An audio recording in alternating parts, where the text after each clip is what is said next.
এক ছিল রাখাল বালক। বনের ধারে সে গরু চড়াত। একদিন সে চিৎকার করে উঠল, বাঘ এসেছে, বাঘ।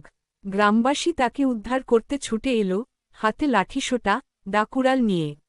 এসে দেখল, রাখাল বালক হাসছে। বাঘ আসলে আসেনি, সে মজা করছিল।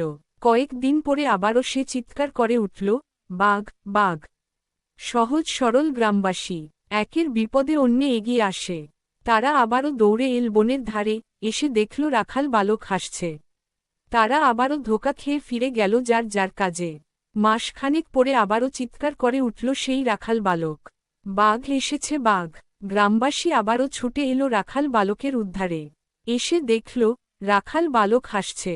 তোমাদের কি রকম ঠকালাম, আসলে বাঘ আসেনি। তারপর একদিন সত্যি সত্যি বাঘ এলো। রাখাল বালক তারস্বরে প্রাণপণে চিৎকার করতে লাগল, বাঘ এসেছে, বাঘ। গ্রামবাসীর কেউই আর এগিয়ে এলো না। কতবার আর ঠকা যায়। বাঘ খেয়ে ফেলল রাখাল বালকটিকে।